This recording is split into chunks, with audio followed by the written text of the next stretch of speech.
NFR Extra follows all your favorite cowboys, interviews legends of rodeo, and talks to the best of country music. Follow Nevada Caldwell, Ryland Bentley, and Steve Godert every week as they delve deep into the stories behind the road to gold in Vegas at the National Finals Rodeo. It's revealing, comedic, and sometimes emotional. Find it on Spotify or anywhere you listen to podcasts. NFR Extra. All dirt, all rodeo, all year.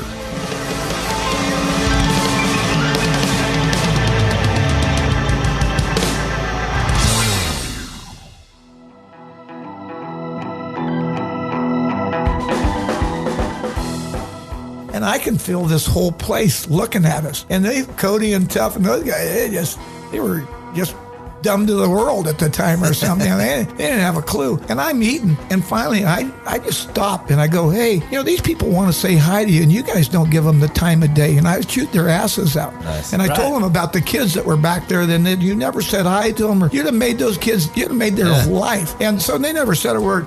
And Cody's eating, and this is where it gets about half sad. He looks up at me and goes, "I was Lane's job." NFR Extra, episode 96. We are going back into the NFR Extra vault with a living legend among stock contractors and owner of Growney Brothers Rodeo Company, John Growney. Growney joins the show to talk about his and Don Kish's notorious Red Rock, the 1988 Challenge of Champions, and of course, his dear friend, Lane Frost. Enjoy our conversation with John Growney.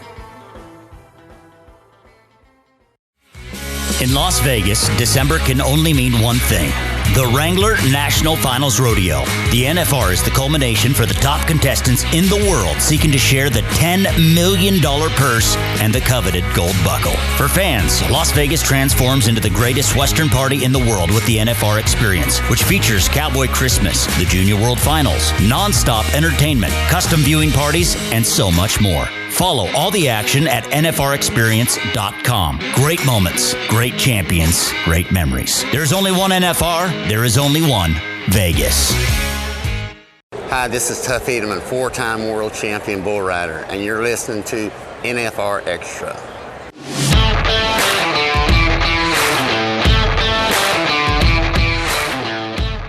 John Growney, a fifth-generation Red Bluff resident, came from the lineage of Growney Motors, but was more in love with horses than horsepower.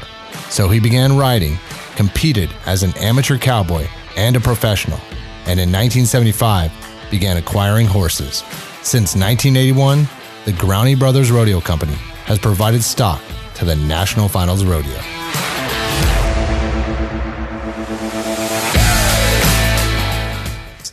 Welcome to the show, John Growney. Thank you for having me. It's always fun to be on these deals. Yeah, you make me laugh. I've never seen a guy, when we do rodeos and stuff, and you go, John's always got a smile, most of the time. I've seen him without it a few times, but generally, this is the happiest guy in the rodeo business right here.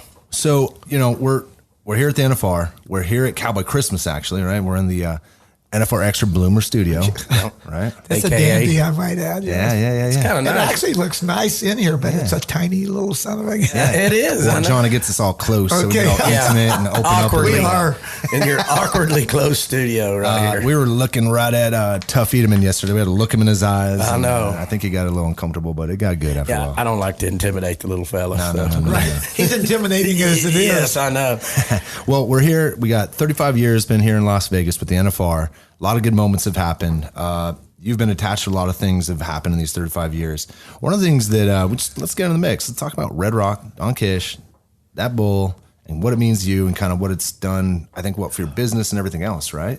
Right. I was 27 years old when I got in the rodeo business. So you think, because I watched Cotton Rosser, I watched, Mike Serby, watched them all, and I'm going to be like them. That's what you get handed. Who you are, and because you don't know any different. So you start doing your thing and you don't realize that all these things, if you do it right, start elevating you and your growth to become better in who you are. And so we were in the rodeo business. We got in 1977, and in 1984, we bought Red Rock from this Mert Hunking, an amateur stock contractor. And I could bore you guys, but it's not boring to me because it's an emotional roller coaster ride that you're on in your whole life. And this Mert Hunking was dying of cancer. And he knew Donnie and I. And Kish had him at this Red Rock at an amateur rodeo when he was 17 years old or something like that. And the bull almost knocked him out because when Red Rock bucked these guys off, he'd just drive them in the ground. Oh, man. And so we knew the bull. And then when Jerome Robinson was putting on rodeos in Portland and Tacoma, he'd bring Mert Hunking some of his good broncs and some of his bulls, and he'd bring Red Rock. So we got to watch Red Rock. Well, anyway, Mert had cancer, and he was fighting it, and he needed to sell Red Rock. He was selling his business, and this is the emotional part because he went and watched every stock contractor in the Northwest, how they took care of their animals, where they were going and everything. And we're just a young rodeo company, and he liked what we were doing, so he called me. He goes, "Hey, I want to sell you Red Rock." So I knew we wanted him, and he wanted $10,000, and then nobody had ever paid $10,000 for a bull. And I told him, "Well, I don't think I can afford him." He goes, "I'll finance you. You can afford him. You got to have him." Nice. So that was in 1984, he brought Red Rock to Red Bluff, California, and just came the day before the roundup, and we had him entered in it. He threw his cowboy off. We already knew we had this great bull, but we didn't know 4 more years was going to tell us how great this bull was. Yep. And so just one little thing after another. I've got lots of Red Rock stories to tell you that made you realize that he just wasn't a bull. There was a little bull rider inside this bull. Nice. And he knew what he wanted to do every time. So, yeah. He was. I used to watch the old bull. We were talking about it yesterday with Tough, the old bull riding heroes. And you remember the old videos when they, when the George Paul and George Michael. Stop. Okay. George Michael Sports Machine. Yes, thank you very much. great man. No worries, yeah. Great man. That's how I learned rodeo. 1, 2, 3. Right. George Michael. I used to watch him, Red Rock, in those old videos in there, and then George Michael Sports Machine and all that stuff. He always bucked so stiff-legged. Do you know what I mean? He never gave, did he? It had to jar the fillings out of your teeth. Is that what everybody said? Yeah. And another thing, those bull riders, all bull riders do it to this day. They get up on their rope and they get their spurs in, they get their knees in. They're wiggling. Well, the whole time they're wiggling, this old Red Rock, and one time, we had to catch him because he couldn't go with any other bull. So Really? when he was out, I had to be in the back sort of watching because Kish was flanking. And, we had to catch him because a big old fight would break loose when he... Would he fight you, or would he just kind of... No, he'd fight the bulls. Oh, that's what I mean. He wasn't a bull. He just was a person. I got you, exactly. And he was going to kick, out of somebody. I got you. But anyway, he's jacked up. So Ricky had the scar on his face. Ricky Bolt. No, Ricky Lindsay. Ricky Okay, we'll Lindsay. start that over. Ready? 1, 2, 3. Right. 1, 2, 3, so go. Ricky Lindsay has him, and Ricky Lindsay brings me this rock. And that's back when the pet rock was singing. He's going, "When I'm done with this bull, you're going to want this thing, 'cause I'm going to make a pet rock out of this." I can't imagine and I'm in the different. back, and it's at Livermore. And those Powder River panels, they all are the same size and everything. Pretty soon I'm watching this bull. He goes down to 2 rungs. Whoa. And most of the time a bull rider can feel it, but he'd do it with all 4 legs, just getting that spring. Little. Right. Boy. And so they never felt it, and he'd never lean on him. He wouldn't move around. He wouldn't do anything. So they'd go, "Is this him?" And this is him. So they'd nod their head, and this bull would just spring out of there. And he thought those good guys, they never made 2 jumps because he would jump so high and so hard and then dive to that ground, like you said, stiff. And then he'd just drive them in the ground. So He did. And he would. It's almost like his front legs never bent when he hit the ground. Yeah. Well, Golly. it sounds like a roller coaster. Like a mule bucket. Well, I don't know what it was, but even Cody Lambert was saying every bull rider that ever got on Red Rock, their wrist hurt after they got done riding him. So he was doing something to hurt him. Yeah, and tugging on them probably, Right. like you said, a stiff like Brad's over here, like getting on a mule that bucks. A stiff-legged mule. So I don't know how much you want to go into this, but No, that's great. Absolutely. There's one story that, Cody Lambert had Red Rock at Ellensburg, and it bucked him off pretty fast. But Cody Lambert he studies everything. He knows. And so at Cedarville, we had the next year, we're at the Cedarville Rodeo, and Lane wasn't with him, but they came up. I think Tough was there, and Charlie Sampson and Ted News. And so they came up from Reno to get in this little $1,000 out of rodeo, but that was still a pretty good rodeo back then. Oh, yeah. Well, this Cody, without saying anything to anybody, gets both the gate guys, the guy tripping the latch, and they go, when I nod my head, no matter where I am on this bull, you open that gate. And so he just was sitting back on the flank almost with his hand all ready to go. He nodded, and they opened that gate, and Red Rock looked outside of that gate going, what's going on here? And it took him about 6.5 seconds to buck Cody off. But when it did buck him off, it knocked him out. Oh, so yeah. Tried to cheat him, didn't he? He tried to sneak up on him. So anyway, here Cody and Lane and all those guys are really good friends. Cody never shared that with anybody. So with the first match we did with Lane at Red Bluff, it hurts him. It just drives him in the ground. So then the next week at Clovis, it knocks him where he doesn't really know where he is. And so myself and Cody goes out there and sort of turns Lane around and brings him back to the bucket chutes. And Cody looks at me and he goes, hey, we got to tell him the deal or this bull's going to kill him. Yes, exactly. So anyway, and then he told Lane that, hey, when you jump to your rope, be going at the same time. And so that sort of took a little edge away from Red Rock, but they still had some great matches. Oh, my gosh, yeah. How many people do you really think knew that? I mean, after a little later on, do you think that anybody else? You're one of the first guys I shared that with. Really? Right. Well, thank you. Holy cow. That's awesome. Because Cody, that was just he was so wise. I can brag on that. That was quite a... Dale Hall used to say he thought he really had some great bulls till that carload showed up. And then he didn't think he had such you great better bulls. believe it. I got a question. So was Red Rock the first bull put into the Hall of Fame, or was no? B-71 or I think Oscar was there, Yeah. and there was a couple of bulls before that.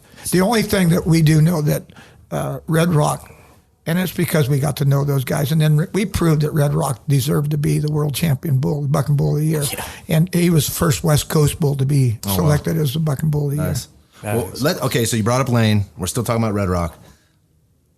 Let's talk about this Challenge of Champions. I remember that. So I think it's the greatest marketing. That's what I was going to say. I'll tell you, it's true. Yeah. I was at a livestock judging contest when I was a freshman at Chico State, Yep. and in Denver. And every year they'd have a match between the world champion and Descent was the horse at the time. Oh. And they'd market it that way. They must have paid that world champion to come and get on Descent, and he was bucking horse of the year quite a few times. And so I remember that, and I took marketing classes, and that's it. So, Really? but I never thought it would affect me ever in my lifetime, but I thought it was a great idea. All of a sudden, we had Red Rock, who was the bucking bull of the year in 1987. Yep. And then the IRA was getting to know Lane, and we were hanging out a little bit, and Cody and all those guys. And then we knew that Lane had a shot at doing that. And we didn't hardly tell anybody, but I talked to Lane. I go, Lane, if you win this world championship, we need to do this match. And we had retired Red Rock in 1987, right after, I think, who was last? Cody, God, I know him really well too. Little guy from Arizona. Cody Custer. Cody Custer was the last guy to have Red Rock at a rodeo, and that was at the NFR here in 1987. Nice. And so when Lane won it, I knew it was a great idea, but I was doing it sort of half-assed. I just knew I had these two great guys. Yep. But Sue Rosoff, who was a photographer and everything like that, and then George Michaels, who loved Lane Frost. Oh, yeah. He'd do anywhere Lane was, and George Michael had the opportunity to be there. He and Lane were going to be somewhere. And then George got involved, and Kendra got involved, and then Linda Rosser's, Cotton Rosser's first wife, she got involved. Wow. So we had this great bunch of people that knew other people. Nice. And USA Today got into, the Chronicle got into, Sports Illustrated. Yep. That they could understand this challenge of these two champions. Yep. And that's what we lack nowadays in the rodeo world, is it's hard to sell because we're just selling an event, and we're not selling these two champions going at it. Yeah, that's true. Yeah, no doubt. I fully agree with that. That makes a lot of sense. Let's stay with Lane. Okay, it's hard to do, but I'll get. And you and I'll get a little emotional here when that's great. Well, and it makes sense, right? Because right. we've heard is he really that nice? Is he really that kind of an individual? Robbie just said, sometimes he sees me without a smile. Yeah. Well, there's a lot of stress in putting on rodeos and stuff, but that Lane would show up and he'd be a whole arena length away from me, and he'd holler my name. Yeah. And just him hollering my name would change my attitude. Yeah. This kid, he was it. So he was an angel. He really was. And he affected so many people. So one time, I know we don't have a lot of time, but we got all day. Plenty of time. Right after Lane died, I went to Denver and I met up with Cody and Tuff and Ty and Michael Gaffney, and I just hung out with them because we all felt this loss and we all felt this bond with each other. Yeah. And so I was with them, and that's when bull ridings were just starting, sort of open bull ridings. And so I was with Cody and Ty and Tuff and Jim Sharp, and we were going to a bull riding, and we stopped in a What's Up or something like that, All's Up. They're like our 7-Eleven or something like that. Nice. And there was about 5 high school rodeo kids, and they knew who Tuff and Cody were and everything. But Texas kids and most kids, especially around rodeo, are polite. So they never said one word. Well, those guys never said one word to them either. And so I saw it happening and I didn't like it, but that wasn't my business to say something. So that night we're at a smorgasbord or some damn thing. And I can feel this whole place looking at us. And Cody and Tuff and those guys, they were just dumb to the world at the time or something. They didn't have a clue. And I'm eating, and finally I just stop and I go, hey, these people want to say hi to you, and you guys don't give them the time of day. And I shoot their asses out. Nice. And I told them about the kids that were back there. Then you never said hi to them, or you'd have made those kids, you'd have made their life. Yeah. And so they never said a word. And Cody's eating, and this is where it gets about half sad. He looks up at me and goes, that was Lane's job. Oh, Lane brought the people to the table. Oh, wow. And so that is hard. Right? Yeah. And so they didn't but after that, I think 3 of the greatest spokesmen for bull riding were Ty, Tuff, and Cody. That is a great story. Right. Yeah. Because I think all of a sudden they realize now it's their job to take care of that. 100%. They got to take care of that legacy. This is NFR Extra, and our guest today, NFR stock contractor, John Growney. We will return after the break.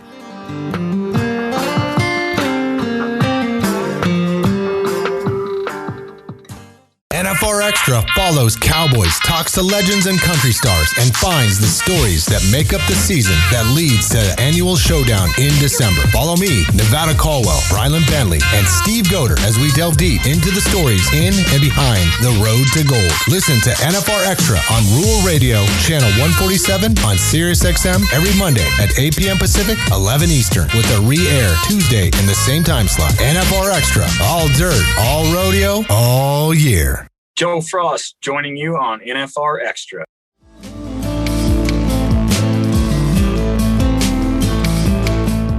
John Growney is here on NFR Extra. It's 2019, right? 31 years later. Yeah. So just a post on social media garners a lot of engagement, right, for that. But even so, and this is something that really impacted us earlier this year, and that's when man, I'm drawing a blank, but it was the individual that played 8 seconds for him. It was Luke Perry, good friend of ours. So this tells you how powerful that was. Luke Perry had his own world, 90210, whatever. But when we shared the information that Luke had passed away, I can tell you that was one of the most highest performing type social posts from engagements my whole point is the extension of this guy played him. He portrayed Lane as an actor, but because of Lane and how big he was, that still resonated with everyone. Was like, Luke was one of our guys because of Lane. Right. You know what I mean? It was almost like he was a contestant. Yes. Like he was one of the rodeo guys because mainly he acted like it. I mean, he would come. He looked a lot like him and everything. Yeah. Cody Lambert, when I got there, I had a little part in the thing, and it took me like forever to learn it. But anyway, I thought it was going to be easy, and it was tough. But when Cody first saw me, he goes, John, you're going to be amazed how much this guy looks and acts like him. But those actors, he didn't look exactly like him. I didn't even think he had brown eyes and Lane had blue eyes or something. Right. But just he learned to be Lane Frost. And that's what those actors do. They learn to be somebody. And he was really great. I mean, absolutely. Well, just powerful on the side of, he had a career because of that. I mean, the Lane thing is just, to me, is just mind blowing with who he was. Yeah. And I guess you saying an angel makes a lot of sense. I mean, only get a few of those. The sad thing about Lane is, for all this, we wouldn't even be sitting here talking right now if Lane hadn't died. Yeah. He would have been another world champion bull rider, and Red Rock would have been another buck and bull of the year. Think about this too. Talking about the whole kindness piece that you're talking about. Think about how he just kept building that. What kind of example that he would have created for longer term. Someone that gets to stand around a long time, and they just start creating a bigger thing, and yeah, it's pretty powerful. And I know I'm not supposed to compare any Christian thing or anything like that to Lane Frost, but I don't even know how to say it. But it's Sunday. I know, but Jesus, to this day, if he hadn't died on the cross, he'd just been another guy that came and went. Yeah. But because of his suffering and dying for us, and I'm not a preacher at all. No, that's a good comparison. But Lane Frost, in our rodeo world, and especially our little bull riding world, those kids to this day, they weren't even born when he died, and they love and adore him. And his mom, Lane's mom, has carried that message in a Christian sense. And those kids gravitate. And I think because of her and because of Lane's death, there's a lot more Christian kids out there because of that. Wow, I think that's great. Yeah, hey, and that was a it's sacrifice. sad when you think about that. It totally is. But Lane's death immortalized him, and a lot of us just went for the ride with him. Yeah. You wouldn't be, I'd still be John Growney. But the match and all that stuff, and then his death, and then that movie, and then the song Red Rock came out, and so many things have happened, and then Elsie carrying the message about Lane Frost and what she does with these kids is just amazing. Yeah, the Hollywood part of that, of course they're going to make drama. Every they show that we've glamorize. They got to. Yeah, but Clyde and Elsie are two of the greatest people. Oh, right, you know what I mean? And that's the only part of that movie that's. I gotta tell you how blessed I am. I had this extra ticket night before last, right? And we have really good seats. The Surveys and the Volts and all of them are sitting. We're right on the second row in this two seats that I have. Speaking of Vol seats, we got to talk about that in a minute, Jerry Nelson. So anyway, I have this extra ticket, so I go to the gold card room, and everybody's left to go to the thing, and I'm just getting ready to leave, and the national anthem starts. So I stand up, and we're just in a room. Well, I look over there and I see the back of this lady, and I already know it's Elsie. Oh, wow. So I go, hey, cowgirl, you want a date for the night? And so she and I sat together the whole thing, and it was just a blessing to be with her. Anytime I'm with her, she makes me smile. I know, that's great. I'm so glad that y'all are still friends. That's what happens in life, and you just got to be aware of the things that are happening around you. Yep. Because there's so many great things happening to you, but some of us go through life with blinders on, and if you just open your eyes and feel the joy of life, so for her to be there and for me to tease her, and we tease all the time, and she's like a mother image to me, even though she probably only. I can't give her age away, but she's only like 10 years older than I am. She's a great lady and a great interview if you guys ever get a shot. Yeah, absolutely. Let me add something to that. So, and this is kind of a quote, I read this a while ago on social media. It kind of resonates pretty well. And to this point in Lane, you always say, you only live once, right? No, wrong. You live all the time. You only die once. Yes. And I believe that. And if we've done our job here on earth, they'll remember you. It's not how rich you are or anything else. It's that smile or that hello and remembering a name. And absolutely. I learned that a long time ago. Yeah. I was raised in the car business. Brad, can you believe he's a stock contractor? He's so non-typical, isn't he? Makes sense why you're so popular. I'll tell you that. I'm learning right now. I don't know about that. There's another thing. For you people out there, you can't see me, but I weigh 148 pounds, and there's enough of those guys that knock the crap out of me if I thought I was a big tough stock contractor. So it was easier to get along with them than it was to fight with them. Right, it's not like Hank or somebody, right, big. Intimidating. No. All right. So let's switch some gears there, just so we can ramp it back. Yeah, because we can go forever. Yeah, absolutely. What about tell us the Kish relationship with you? Well, Donnie's sister and my sister married brothers. Okay. And then my dad, when I was, and I love my dad, so don't get me wrong here, but my dad never had time for me. Right. He was surviving and doing his thing. I'm trying to feed mine. So here comes Donnie Kish along, and he's 13, 14 years younger than I am. And my dad goes to his football games and everything, and he's working for my dad, and we know each other sort of through family. But I don't hardly know Donnie at all. And so he's on the ranch, and I'm still going to school at Cal Poly. And he's really smart. I mean, he learned everything. All right. So anyway, I already know I want to get in the rodeo business, and I don't know how I'm going to do it. But here he is, and he and I are becoming really close. And hell, I got him driving a cattle truck before he's 16 years old, and he can do it all. And so I knew I had this great partner, and so it drove me to, him being there gave me the attitude because I knew I had help. I knew somebody had my back, and even though he was just a kid. So anyway, we go to the NFR in Oklahoma City. We drive our truck there. We almost get caught in a snowstorm. I think he's 16 and we're in a snowstorm and he's driving. And he was smart enough. This trucker comes by at Flagstaff and it's snowing. It's really snowing hard.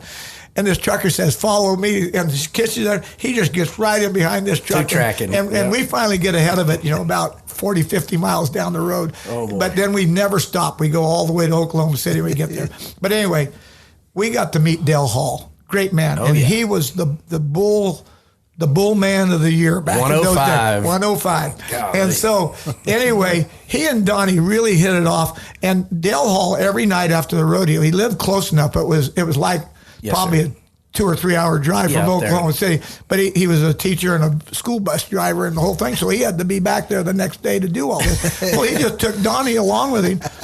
And Donnie and him, Donnie was, innovative and wanting to learn stuff. And so Dale started teaching him about bucking bulls and how to raise them and stuff. And so we get home, and if you guys know Donnie, once he gets wound up, he just keeps talking. So we get home. And Donnie wants to go meet Bob Barnby. He's still alive, and he's part of that Oscar breeding program. Yes, and so here he is. He's probably 17 years old now. Then we go meet Bob Barnby. And a great story, history, that's what we need, historians in our world. So anyway, he really talks to Donnie and coaches him and teaches him a lot. And Donnie, Bob Cook, we bought him out. But we didn't buy. We thought we were going to get Oscar's Velvet, but we didn't get him because he just had him priced too high, and I thought it was too high. I should have bought him. I didn't have I could have got by. I'd have robbed Peter to pay Paul, but I'd have got him. But anyway, we did. But Bob had another bull called Fonzie that we didn't get, and he sold him at the sale at Oklahoma City, and Dale Hall and Donnie got together, and Bob Cook and Donnie weren't getting along very good then, so Dale Hall bought Fonzie for Donnie, and he brought him back home and bred all the Red Rock heifers that we ended up with. Wow. So Donnie's genetics was the Oscar breeding and the Red Rock daughters. And right off the get-go, here comes Wolfman and Outlaw. And we took 6 of his bulls when they were old enough, all out of that breeding program in 1 year to the finals. And then he just kept bringing all these Oscar breeding bulls. Wow. But Donnie, through Dale Hall, learned how to do that. So this is Red Rock's still alive. So this is in the mid 80s that they get this done. And it turned out good. I was really proud of him for that. We were always known for our bulls. Absolutely. I got to tell you one of my favorite Don Kish story. In 2011, the year after I did the NFR, we went up and did Bremerton that year. And it was so one of the guys, I can't remember who it was, got bucked off, and I had a shot, okay? So I'm in the barrel, and I go packing it off in there, and I cut him off, and when he did, that bull hit my barrel so hard it knocked him out. Do you remember that? You were there then? Yes, sir. Right. That was me, and it knocked me about half silly, and it knocks the bull, and I'm laying over. Well, Diefenbach comes running over and stands me up, and he says, "He's out, mate. He's out." And I said, "No, I'm not you stupid. It's the bull's out." So I kind of stagger out of the barrel, okay? And everybody, it's quiet. So this bull is shaking, and all of a sudden he just comes to. You remember? Yeah. And the only thing I remember of that is Bumgarner is at the gate. He's in the let-out gate when they let him out. And I walked by him about half-addled, and he goes, "Far out, man." You remember that? Everybody. I've never seen a bull get knocked out before like that. He hit the barrel so hard with me, it knocked him out. So then here's the scary part of it, okay? I've just knocked one of Don Kish's bulls unconscious, okay? So I had to go back there, and because I had a shot to pack it in there. Yep. It was trying to say. Right, you're supposed to. Yes, sir. Right. And he walks over, and he's sitting on the tailgate with the Coors, and he says, I said, "We okay?" He said, "You're fine, son." And after that, we never had a bull. But I respected those animals so much. It scared me, and I hated that. But he was so kind. Man, I didn't know you're knocking out bulls, Rob. Yeah, right. He's that big may be a old world cowboy, record. right? Sorry, this ain't about me, but I'm trying to describe about what Donnie Kish was like. He's just a great guy. Yeah. We all had we worked at our attitude, and I think because of that, we became friends of the cowboy. And when everybody's getting along, everybody would jump in and help. And I saw that when I was younger. We used to go to a lot of flying. I used to go to a lot of flying U rodeos. Yep. And if Cotton was there, pretty soon everybody was dragging their feet, didn't want to help or do anything. But we'd go to the, Jack Odom and Lee Rosser, and Lee was just a young kid. We'd go to where they were putting on the rodeos. Hell, we all jumped in and helped, picked up whatever you needed. We were all in it, Yeah. And so if with kindness gets you a lot further than being a mean. Totally agree. That's exactly right. And just have fun at this deal. Right. And it is. When that band starts playing, if you're in the rodeo world at all, if you don't feel that, you want out. Yeah, go do something else too. And the day that happens, we're all leaving. That's right. So, You are listening to NFR Extra with our guest, John Growney. Let's take a quick break.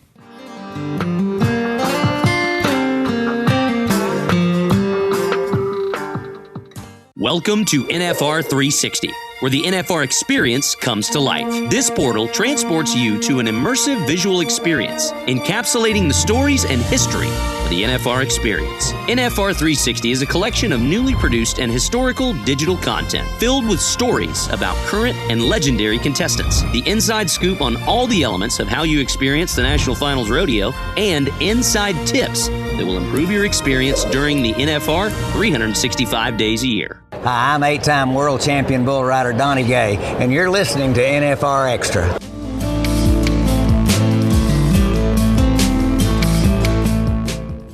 NFR Extra with John Growney. Where were you staying when you were coming back in the 80s when it started coming here to Vegas? Okay, well, the first stop to get go. So now you've been doing your homework. Okay, so when we first came here, I think the first year we were here, we stayed at the MGM and it was brand new, and that was the first year. Yeah. Then the second year, we stayed at the Union Plaza that was owned by Jackie Gahn. Yep. And so I don't know how Michael Gahn saw my name, but he saw that John Growney or Growney Brothers Rodeo Company was at the Union Plaza. So the next year, he made sure we were at the Gold Coast, and that's where he was. And I get a message on my house phone that Mr. Gahn would like to talk to you. Nice. And now what did I do, or what? Where did I screw this thing up and everything? And he had a good friend named Mike Growney. Mm-hmm. And Mike Growney was a retired FBI, just retiring from the FBI, but really close to Michael Gahn. Yep. And so he wanted to know how I was related. Well, just that winter before, remember that there's a plan happening, and you just got to be aware of that plan happening. Just that winter before, I was down in Arizona with my sister, and she'd met these Growneys down there, and they had a restaurant. Well, so I went and met them, and they told me that they had a brother up in Las Vegas named Mike Growney that was an FBI agent. So sure enough, I get to meet him the next year through Michael Gahn, and he's got a son named Ryan Growney. Yep. So Ryan Growney, this Michael Gahn, when he's the boss. Yeah. He's not God and he's not Jesus, but there's some room for him down there really close. He knows him really well. He's on the carpet. Right. Yeah. So he tells me, first of all, he introduces me to Mike Growney at the NFR, and Ryan's there, and I think Ryan's 13 or 14 years old. Wow. And so we're meeting him, and then Michael Gahn, and this is how he works. He goes, he'll come and work for you when he's old enough to drive. There was me saying yes or no or anything. He'll be there. Yep. And so this Ryan was a straight A student. I can't even tell some of the stuff that went on. But anyway. It's okay. He did, actually. This kid never missed a day of school. I mean, he was, if there's a such thing as a nerd, he was almost there, but he was in pretty good shape and he had a good mind. But he hadn't been exposed to the cowboy way of life. So anyway, between Lloyd Faria and Donnie Kish, they balanced this kid out, and we taught him to be a cowboy and taught him how to, just taught him our world. Yeah. And he worked for us for 8 years in a row. Even when he was going to Georgetown, he'd still come home in the summertime and work for us. And so he was really smart. But I know, when you come in our world, you grew up fast. Yep. And he'd never driven in his life, and I had a 4-speed feed wagon, and there was something going on. I think the high school rodeo finals were going on in Red Bluff. So I took him up to this lot that I knew. This guy that has a lot of trucks and everything, and the lot's big. And I get him in this truck, and the old clutch is popping and everything else. But about a half hour into this kid's caught on. He knows how to do it. I go get in the other rig. I say, I'll meet you at the fairgrounds. You go get some hay at the house, and I'll meet you at the fair. So here's this 15-year-old driving this truck in Red Bluff, knowing he's illegal and everything else, but he still did it. And then it's not a couple of days later, he's with Lloyd Faria, and Lloyd's driving. Lloyd is one of our pickup men, and I surrounded myself with great guys, and he's a great guy. Nice. So anyway, Ryan's with him, and Ryan's got his new leather gloves, that he bought just before he came to Red Bluff and everything. And Lloyd goes, oh, I see you got some gloves. And he goes, where'd you get those? And then Ryan pulls them out, and Lloyd goes, let me see those. And Ryan hands him them gloves, and Lloyd throws those gloves out the window. Oh, gosh. And I go, we don't wear gloves around here. That's great. We didn't tell us that one, did he? It's a lot of lessons that I learned. But now, I was proud to have him, and he's a Growney, and we just found out through DNA the other day that he's like a seventh cousin or something like awesome. that. Yeah, that's so my great grandfather and my great grandfather, they turned out to be brothers. So, but back in those days, when somebody left the nest and went to the West Coast of California, they lost contact. They didn't have a clue. And so anyway. I'm really proud of him. You sure molded him pretty doggone good. But I didn't have a lot to do with it. Don Kish and Lloyd Faria, and then the world itself molded him. Yeah. He did. There was a lot more things out there than he ever thought about. Ryan's so we interviewed Ryan, and everything that you were talking about, that's how we were able to kind of segue in there, because we interviewed him. I've actually got to interview him quite a few times, but when Robbie and I did, he was open about that, his life, and look, we can talk about Ryan for a good long time. He is polished. He doesn't miss a beat. He's a great guy. But obviously, if you guys are related and meeting you're a great guy. I mean, you guys are really good speakers. You're just engaging. There's something in the Growney There brand, is. right? We don't shut up. But the thing about it, school got in my way of my life. But I did go to college for 8 years, but the classes really got in the way of the social. So you're Dr. John Growney? I could have been real easy. I always, now that you're older and a little more mature, not a lot more mature, I know if I had just tried just a little bit harder, I'd have graduated with a good degree and done something. But by golly, look how much fun you wouldn't have had. Right. Yeah, because you're not doing anything today. Right. Well, I'm really not. But, I did my senior project of getting into the rodeo business. Yep. And as soon as I had it complete, I left. I still had about 20 units left to take, but I knew already in my mind what I wanted to do. But if anybody's out there listening, go to college. Yeah. Because, and if you don't graduate, the people you meet at school will be influential in your life the rest of your life. 100%. And in my rodeo business, they had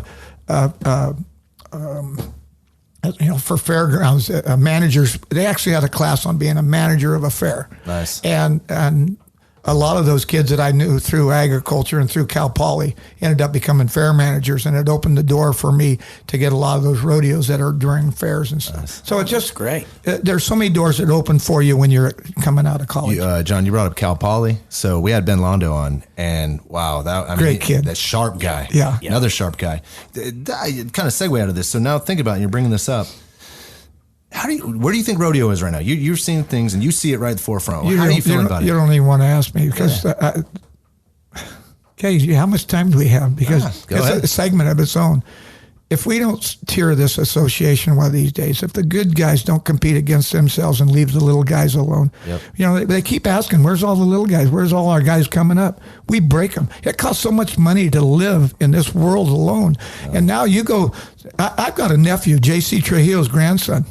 And, he went to one rodeo with his permit to Brawley, California. He wins the bull riding, and he doesn't even hesitate. He goes and buys his card because he wants to go to Denver, Fort Worth, Cheyenne, all those rodeos. Yeah. And you got to draw the best horses to beat the Casey Fields and, Yeah. And then in bull riding, in high school, he was a great bull rider. And if you get on the mediocre bulls, he could ride them, spur them, he could do anything. And he rode better than I ever rode in my life. But the bulls out there now are so rank that these young kids coming out of high school, they think they're bull riders, and all of a sudden there's another level of bulls that they're getting on that are hard to ride. Yeah, that goes back to I really believe that we have got to stop that. Yeah. And we have got, if we're going to be pro rodeo, and that's our logo, give me the pros getting on the best stock at the best rodeos and leave them out of those other rodeos, because there'll be plenty of kids to and most of them do in the lower end rodeos go there. But a lot of them don't figure it out, and then we break them and then we lose them. You're listening to NFR Extra with our guest, John Growney, owner of Growney Brothers Rodeo Company. After the break, we will wrap up our conversation.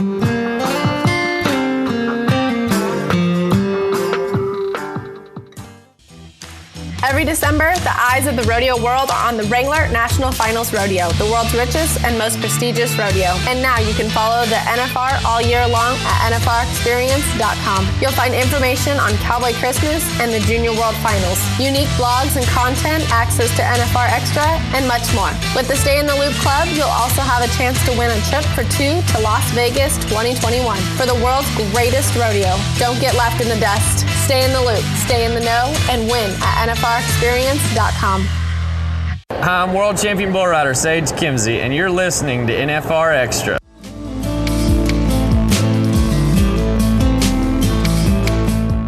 John Growney here on NFR Extra. Rodeo's hard to market. Yeah. All my committee, hey, John, here's this guy from this TV station. Will you talk to him? I'm going to tell him the same thing I told him last year. I can't. Totally. There's nothing new, because I don't know who's coming. I don't know who's entered on what day. Yeah. I don't even know if he's going to enter the rodeo. And then I don't know if he's going to show up and get on that thing. True. So how do you market something like that? And that's where I learned through Lane and Red Rock was we were marking this two months ahead of time. We knew where he was going to be and what day he was going to be up, and that's how we did it. And so they had sellout crowds because people came to see something that they understood, and it was marketed.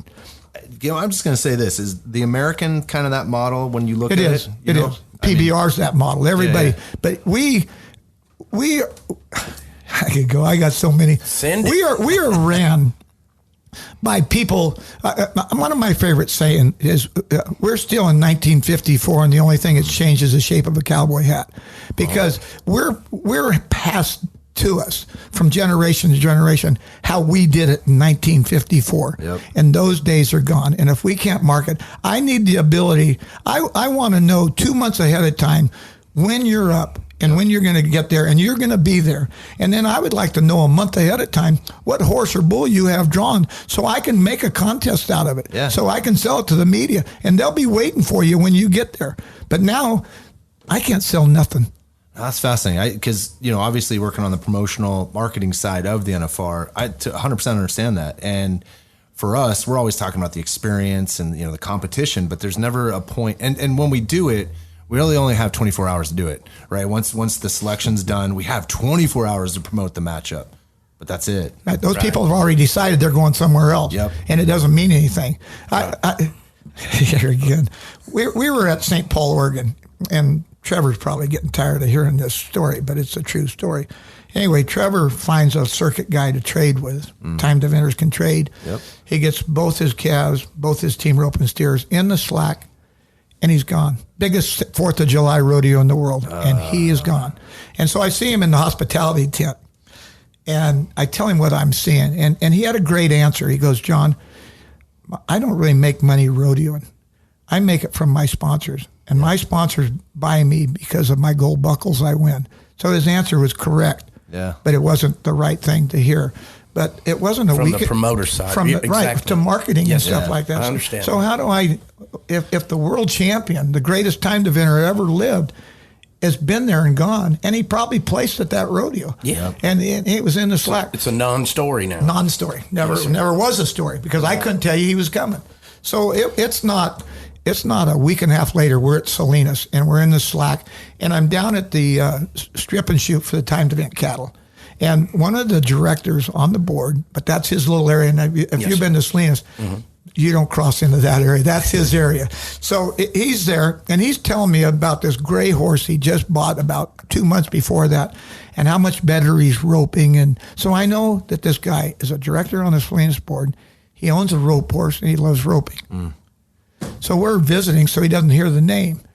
Trevor Brazil's up in the slack, and he comes riding in there. They're taking the rope off. So I'm just having a little conversation with Trevor, how you doing, and blah, blah, blah. Yeah. And he starts to ride away. And this director, who ropes, goes, who is that?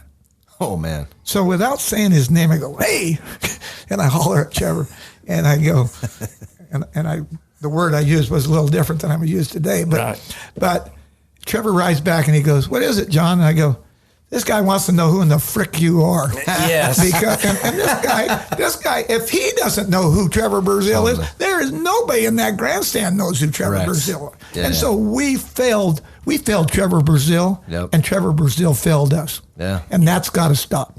That's a marketing. Point. Yes, absolutely. And I think that is with the PBR and stuff like that. They know where they're going. You can promote it. It's secure. Right.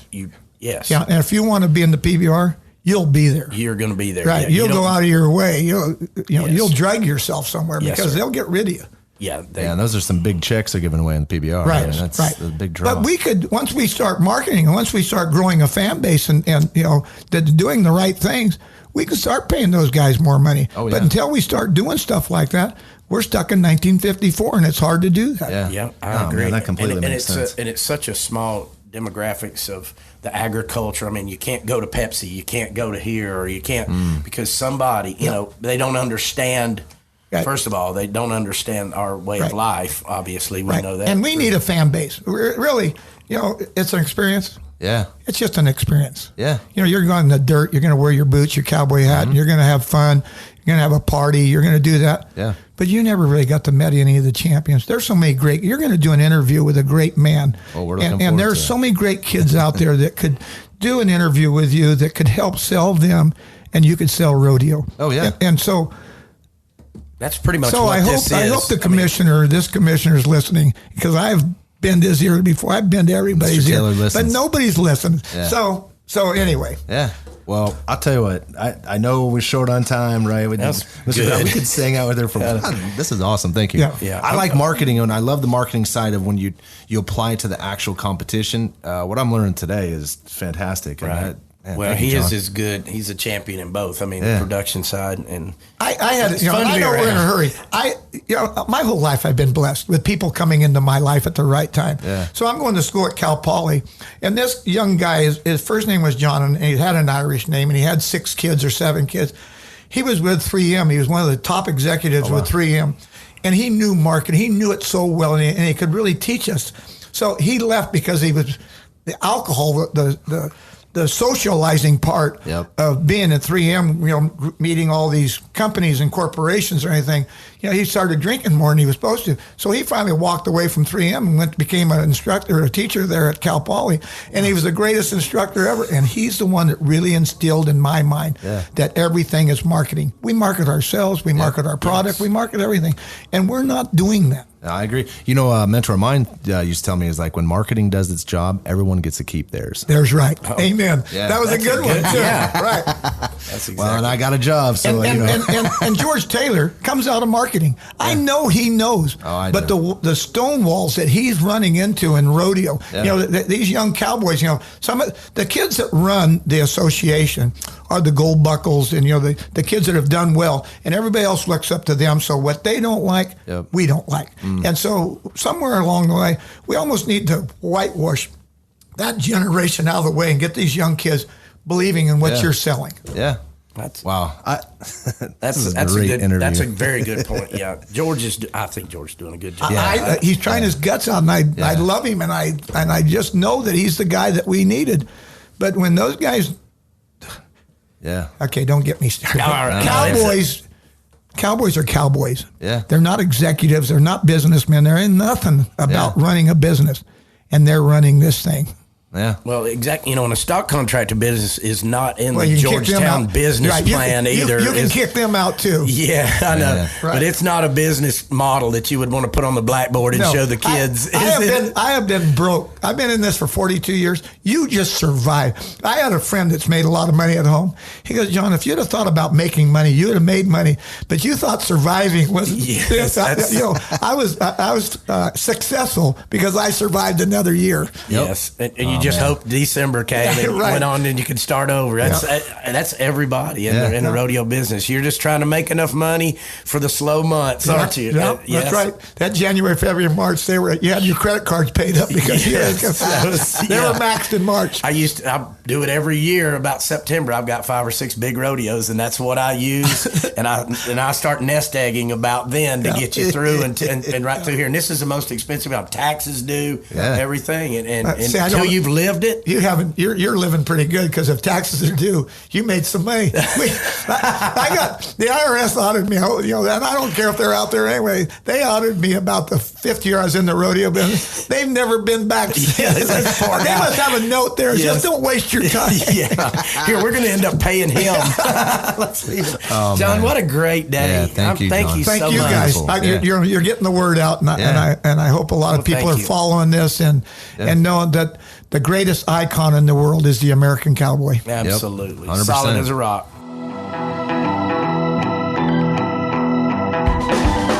We want to give a big thank you to John Growney for joining us on NFR Extra. Want to experience more of NFR? Then visit NFRExperience.com. And we invite you to subscribe to NFR Extra on Apple Podcasts, Spotify, iHeartRadio, or wherever you're listening right now. If you like what you've heard on NFR Extra, we would love it if you gave us a big 5-star rating and tell your friends how to subscribe.